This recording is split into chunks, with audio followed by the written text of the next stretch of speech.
नमस्कार. महाराष्ट्र शासनाने शासकीय वैद्यकीय महाविद्यालय आणि रुग्णालयांमधील गट क आणि गट ड ची पदे बाह्य स्रोताने म्हणजेच कंत्राटी पद्धतीने भरण्याचा निर्णय घेतलेला आहे आणि त्याचा शासन निर्णय 12 जुलै 2024 रोजी काढलेला आहे. त्यामुळे बऱ्याच जणांनी प्रश्न उपस्थित केलेले आहेत की यानंतर DMER नवीन पदभरती करेल की नाही नियमित आणि त्याचप्रमाणे वेटिंगमधले जे कॅन्डिडेट आहे त्यांना याच्यानंतर चान्स मिळणार की नाही, अशा बऱ्याच प्रश्नांबद्दल आपण आज या व्हिडिओमध्ये चर्चा करणार आहोत. आणि महाराष्ट्रामधील भविष्यामधील होणाऱ्या पदभरतींच्या जाहिरातींच्या माहितीसाठी तसेच स्पर्धा परीक्षांच्या सर्व माहितीसाठी या चॅनलला सबस्क्राईब जरूर करा. तर बघा, महाराष्ट्र शासनाच्या या वैद्यकीय शिक्षण व औषधी द्रव्य विभागाच्या 12 जुलै 2024 च्या शासन निर्णयामध्ये त्यांनी महाराष्ट्रामधील वैद्यकीय शिक्षण व औषधी द्रव्य विभाग याच्या ज्या अधीनस्थ जे शासकीय वैद्यकीय महाविद्यालय व रुग्णालय आहेत संपूर्ण महाराष्ट्रामध्ये, याच्यामधील ज्या 59 इन्स्टिट्यूट आहेत, 59 संस्था, त्याच्यामधले 6,830 पदे त्यांनी कंत्राटीमध्ये भरण्याचा त्यांनी निर्णय घेतलेला आहे. तर शासनाच्या या कंत्राटीकरणाच्या निर्णयाविरोधात बऱ्याच न्यूजपेपरमध्ये आणि सोशल मीडियावरती, न्यूज चॅनलवरती सरकारचा विरोध चालू आहे. तर आपण तत्पूर्वी मार्चमध्ये, जेव्हा मार्च महिन्यामध्ये 2024ला शासनाने 10 नवीन शासकीय वैद्यकीय महाविद्यालय निर्माण केले, त्याच्यासाठी त्यांनी पदनिर्मिती केली, त्याच्याकडे आपण लक्ष देऊया. तर आपण 4 महिने मागे जाऊया. महाराष्ट्र शासनाने 4 महिन्यापूर्वी म्हणजेच 12 मार्च 2024 रोजी महाराष्ट्रामध्ये 10 नवीन मेडिकल कॉलेजेस आणि हॉस्पिटल्स तयार केले आणि त्याच्यासाठी पदनिर्मितीचे शासन निर्णय काढले. तर त्या शासन निर्णयामध्ये बघा, त्यांनी पालघर, ठाणे, जालना, अमरावती, बुलढाणा, वाशिम, वर्धा, भंडारा आणि गडचिरोली आणि त्याचप्रमाणे हिंगणघाट या 10 नवीन मेडिकल कॉलेजेसमध्ये पदनिर्मिती केली. या नवीन कॉलेजेसमध्ये 8,874 पदांची पदनिर्मिती त्यांनी केलेली होती आणि याच्यामधले अर्धे पदं नियमित आणि अर्धे पदं बाह्य स्रोताने म्हणजेच कंत्राटी पद्धतीने भरण्याबाबत शासन निर्णय काढलेले होते. तो हा जो शासन निर्णय मी वाचत आहे तो आहे शासकीय वैद्यकीय महाविद्यालय व रुग्णालय अमरावतीचा. तर याच्यामध्ये त्यांनी एकत्रित एकूण नियमित पदे 520 पदे त्यांनी नियमित केलेली आहेत आणि बाह्य स्रोतानेच म्हणजेच कंत्राटी पदे आहेत 466. म्हणजे जवळपास 60-40चा फॉर्म्युला आहे. याच्यामध्ये 60% पदे परमनंट आणि 40% जवळपास पदे कंत्राटी पद्धतीने भरलेले आहे. तर याच्यामध्ये बघा 10 कॉलेजेस, त्याच्यामुळे रुग्णालयांमध्ये हे जे 520 आहे, 520 गुणिले 10, त्याला मल्टिप्लाय 10ने केलं तर 5,200, कारण सर्व जे 10 कॉलेजेस आहेत त्याची पदनिर्मिती सेम सारख्याच प्रकारची आहे. त्याच्यामुळे 520 गुणिले 10 म्हणजे 5,200 नवीन नियमित पदे तयार होत आहेत. आणि याच्यामध्ये जे महत्त्वाची गोष्ट अशी आहे की याच्यामध्ये स्टाफ नर्स म्हणजे अधिपरिचारिकांचे प्रत्येक मेडिकल कॉलेज आणि हॉस्पिटलला अधिपरिचारिकांची एकूण 350 पदे आहेत. आता 350 मल्टिप्लाय बाय 10, तर 10 कॉलेजेसमध्ये अजून 3,500 नवीन स्टाफ नर्सेस म्हणजेच अधिपरिचारिकांची पदे निर्माण झालेली आहेत, 3,500. आणि याच्यानंतर बाकीचे जे पदं आहेत, लघुलेखक, वरिष्ठ औषध निर्माता, कनिष्ठ लिपिकचे 14 गुणिले 10 म्हणजे 140 कनिष्ठ लिपिकची पदे, त्याच्यानंतर वीजतंत्री 1. तर अशा प्रकारे तुम्ही कॅल्क्युलेशन करू शकता आणि हा GR वेबसाईटवर उपलब्ध आहे. त्या पाहण्यासाठी तुम्हाला शासन निर्णयाला ओपन करावं लागेल आणि त्याच्यामध्ये तुम्हाला वैद्यकीय शिक्षण व औषधी द्रव्य विभाग दिनांक 12 मार्च 2024, तेव्हा तुम्हाला हे सर्व डिटेल त्याच्यामध्ये दिसतील. तर याच्यामध्ये बघा, तुम्हाला सांगितल्याप्रमाणे अधिपरिचारिकांच्या 3,500 जागा निर्माण झालेल्या आहेत. तर याच्यामध्ये तुम्ही बघू शकता की महाराष्ट्र शासन याच्यानंतर DMER विभाग याच्यानंतर नवीन पदभरती घेईल किंवा मग वेटिंगमधल्या कॅन्डिडेट्सना चान्स देतील. तर याच्यामध्ये बघा, स्टाफ नर्स म्हणजेच अधिपरिचारिकांच्या 3,500 जागा नव्याने तयार झालेल्या आहेत. त्याचप्रमाणे काही निवडक जे पदं आहेत त्याची मी वाचून दाखवतो. तर याच्यामध्ये बघा, आहार तज्ज्ञ 1 जागा म्हणजे 10 कॉलेजेसला 10 जागा. त्याच्यानंतर क्षकिरण तंत्रज्ञ 4 म्हणजे 10 कॉलेजेसला 40. प्रयोगशाळा तंत्रज्ञ 15 म्हणजे 10 कॉलेजेसमध्ये 150. आणि त्याच्यानंतर औषध निर्माता 10 फार्मसिस्ट आणि 10 कॉलेजेसमध्ये 100 नवीन जागा तयार होणार आहेत. आणि त्याचप्रमाणे कनिष्ठ लिपिक 14 म्हणजे 10 कॉलेजेस मिळून 140. वाहन चालक 4 म्हणजे 10 कॉलेजेस मिळून 40.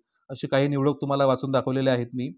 मेडिकल कॉलेजेस आणि हॉस्पिटल्स 430 खाटांचे असल्यामुळे सर्वांची पदनिर्मिती सारखीच आहे.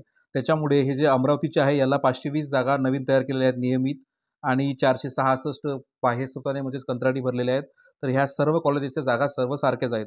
त्याच्यामुळे मल्टिप्लाय बाय 10 केलेला आहे आपण जे आतापर्यंत पदनिर्मिती पाहिली होती ती हॉस्पिटल्सची होती आणि त्याआधी 6 मार्च 2024 रोजी महाराष्ट्र शासनाने वैद्यकीय शिक्षण व औषधी द्रव्य विभागाने शासकीय वैद्यकीय महाविद्यालय म्हणजे कॉलेजमध्ये सुद्धा पदनिर्मिती केली होती. तर याच्यामध्ये बघा, प्रत्येक कॉलेजेसमध्ये त्यांनी टोटल 448 पदांची निर्मिती केली आहे. 448 मल्टिप्लाय बाय 10 म्हणजेच 4,480 पदांची त्यांनी कॉलेजेसमध्ये निर्मिती केली आहे. आपण याच्या आधी बघितलं होतं ती हॉस्पिटलला 8,830 आणि हे 4,480, जवळपास 12,000 पदांची निर्मिती शासनाने केलेली आहे शासकीय वैद्यकीय महाविद्यालय तसेच रुग्णालयांमध्ये मिळून. आणि याच्यामधले जवळपास 50 ते 60% नियमित पदे आहेत, म्हणजेच परमनंट पदे आहेत, आणि जी उरलेली आहेत 40% ते आहेत कंत्राटी पदे. कॉलेजेसमधल्या पदनिर्मितीच्या पदांमध्ये आपण काही पदांविषयी माहिती बघूया. याच्यामध्ये बघू शकता तुम्ही प्रयोगशाळा तंत्रज्ञ 10 गुणिला मल्टिप्लाय 10 करा, 100 जागा.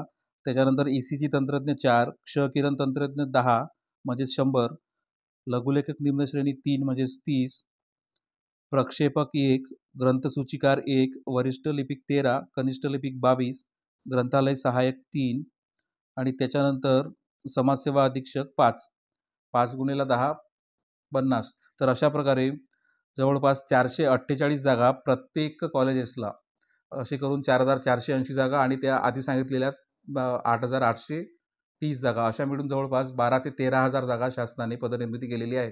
तर व्हिडिओच्या सुरुवातीला आपण 12 जुलै 2024च्या GR नुसार शासनाने जो कंत्राटीकरण म्हणजे जे पदे 6,830 पदे विविध शासकीय वैद्यकीय महाविद्यालयांमध्ये कंत्राटी पद्धतीने भरण्याचा निर्णय घेतलेला आहे. या जी एकूण पदनिर्मिती आहे 13,000ची, त्याच्यामधल्या 50% आहे.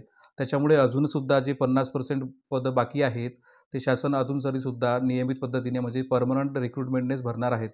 ते बऱ्याच विद्यार्थ्यांनी प्रश्न विचारले होते की DMERचा हा कंत्राटीकरणाचा GR आलेला आहे. 12 जुलै 2024 नुसार 6,000च्या जवळपास पदे त्यांनी कंत्राटी पद्धतीने भरण्याचा निर्णय घेतलेला आहे. त्याच्यामुळे DMERची नवीन पदभरती होईल की नाही आणि ज्या विद्यार्थ्यांची मागच्या वर्षी ज्यांनी एक्झाम दिली होती जूनमध्ये, त्यांचे जे वेटिंग लिस्टमध्ये आहेत त्यांना चान्स मिळणार की नाही, तर याच्याबद्दल बघा, जे टोटल 13,000 जागांची निर्मिती शासनाने म्हणजेच DMER विभागाने केलेली आहे.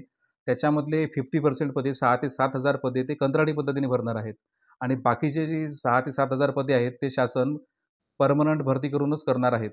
तर याच्यामध्ये बघा, शासनाने DMER विभागाने शासनाकडे परवानगी मागितलेली आहे की नवीन परीक्षा न घेता जे मागच्या वर्षी एक्झाम झालेले विद्यार्थी आहेत त्यांच्यामधून वेटिंग लिस्टमधल्या कॅन्डिडेट्सना याच्यामध्ये संधी देऊन हे पदे भरावीत.